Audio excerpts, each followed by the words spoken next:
Colorado, a place where the horizon is jagged with snow-capped peaks and the wind carries echoes from centuries past. Before skyscrapers rose over Denver and ski resorts dotted the mountains, this land was a wild frontier, untamed, mysterious, and full of promise. Adventure seekers flock here for the thrill of the slopes, the serenity of alpine lakes, and the vibrant energy of urban life. But beneath this beauty lies a different Colorado, a place shaped by stories, legends, and secrets that refuse to die. This is a state where the land itself seems to remember, a place where every trail, every mine, and every lonely road has a story to tell. Some are tales of triumph, others are warnings whispered on the wind, and some are legends that blur the line between fact and the supernatural. Tonight, we're not following the tourist trail. We're stepping off the beaten path, into the shadows, to uncover 3 of Colorado's most chilling urban legends. Stories that, even in the bright light of day, refuse to be forgotten. Urban legend. Number 1. Tommyknockers. Beneath the sunlit slopes of Colorado, a different world waits. A world carved by pickaxes and dynamite, where daylight never reaches, and the air is thick with dust and secrets. For more than a century, miners have whispered about the Tommyknockers, restless spirits said to dwell in these forgotten tunnels. The legend's roots stretch back to Cornish miners, who brought their beliefs across the Atlantic in the 1800s. In Cornwall, they spoke of knockers, small, shadowy beings who made mysterious tapping sounds deep in the mines. When miners arrived in Colorado, the stories followed them, adapting to the new land and its dangers. Here, the Tommyknockers became more than just superstition. They were a presence miners could feel in the cold, echoing dark. Some described them as child-sized figures with wrinkled faces and oversized heads, glimpsed only in the corner of the eye. Others claimed to hear their ghostly knocks, sometimes warning of a cave-in, sometimes luring the unwary deeper into the earth. Fear and respect for the Tommyknockers ran deep. Miners left offerings, coins, bits of bread, even a sip of whiskey, hoping to earn their protection. A sudden chill, a misplaced tool, a whisper in the dark. Every unexplained event became a sign that the Tommyknockers were near. Some believed these spirits were the souls of miners lost in tragic accidents, doomed to wander the tunnels forever. Others thought they were ancient guardians of the earth, older than any human settlement. But not all encounters were friendly. Stories spread of miners who mocked the Tommyknockers, only to suffer mysterious accidents or vanish without a trace. For those who survived close calls, escaping a collapse after hearing a warning knock, the line between luck and the supernatural blurred. Even today, long after the last carts of ore were hauled to the surface, Colorado's abandoned mines are said to echo with the faint, rhythmic tapping of the Tommyknockers. Paranormal investigators and thrill seekers report strange sounds, sudden drops in temperature, and the feeling of being watched by unseen eyes. So the next time you find yourself near an old mine shaft in Colorado, listen closely. If you hear a knock in the darkness, will you heed its warning, or will curiosity pull you deeper, where the Tommyknockers still roam? Urban legend number 2. Riverdale Road, a stretch of asphalt just north of Denver, infamous for being one of the most haunted roads in America. Riverdale Road snakes for 11 miles between Thornton and Brighton, twisting through dense cottonwoods and shadowy farmland. By day, it's almost picturesque, quiet, unassuming.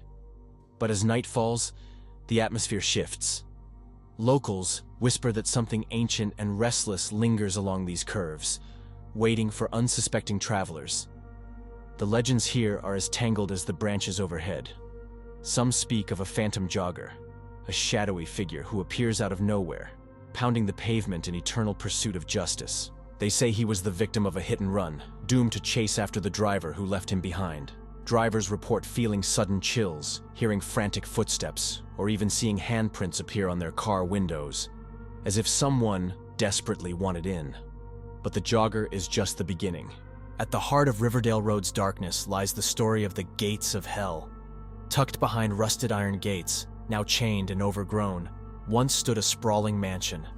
According to legend, the mansion's owner was driven mad and set fire to his own home, trapping his family inside. Some say you can still hear their screams on windless nights, or catch glimpses of ghostly figures wandering the ruins, searching for peace that never comes. Other tales speak of ghostly children playing along the roadside, blood-red eyes staring from the woods, and spectral hitchhikers who vanish as soon as you stop to offer a ride. One of Riverdale Road's most persistent legends is that of the Lady in White. Drivers claim to see her wandering the shoulder, her dress torn and dirty, her face obscured by tangled hair. Sometimes she's searching for her lost children. Other times, she's simply trying to flag down a ride. But beware. Those who stop for her often say she disappears as soon as you open the door, leaving only the faint scent of old perfume and a bone-deep chill. Riverdale Road is more than a collection of ghost stories. It's a living legend, a place where the past refuses to stay buried and every shadow hides a secret. Paranormal investigators, thrill seekers, and skeptics alike have all come searching for answers. Most leave with more questions and a lingering sense that they were not alone. So if you find yourself driving down Riverdale Road after dark, keep your eyes on the road and your mind open to what might be lurking just beyond the headlights. Would you dare to travel these haunted miles, or would you turn back at the first sign of the unknown? Urban legend number 3. The Skinwalkers of the Four Corners. The Four Corners region of the United States, where Colorado, Utah, Arizona, and New Mexico meet, is known for its stark beauty and deep indigenous roots. But beneath its sweeping landscapes and sacred mesas lies a reputation far more unsettling. This area is considered a hotspot for skinwalker activity, an enduring legend that's deeply rooted in Navajo and Ute culture and still feared to this day.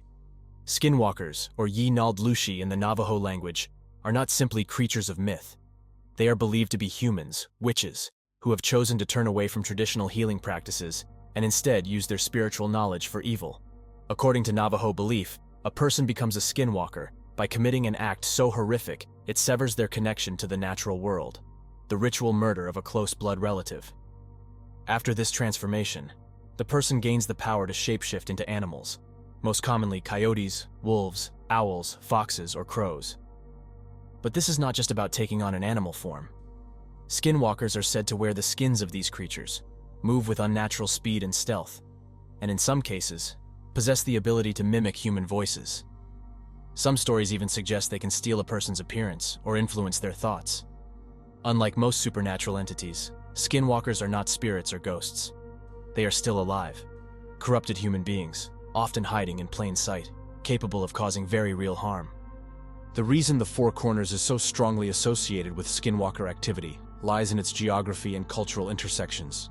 This area encompasses parts of the Navajo Nation, Ute Mountain Ute Lands, Hopi Territory, and Zuni Pueblo. Each of these indigenous communities has preserved their own spiritual traditions and warnings, and many consider the land itself to be spiritually charged. According to local belief, certain places act as energy centers, what some might refer to as thin spots between worlds. The belief is that these areas make it easier for supernatural beings, including skinwalkers, to move between the physical and spiritual realms. Southwest Colorado, especially the region near the San Juan Basin and Ute Mountain, has long been the source of chilling encounters. Residents in and around tribal lands have reported unusual sightings, animals behaving strangely, often appearing at night and watching silently from the edge of fields or roads. In some cases, people report seeing a coyote or wolf keeping pace with their vehicle, running upright, or suddenly disappearing without a trace. Ranchers have discovered strange tracks, starting as paw prints, then transitioning into bare human footprints mid-trail.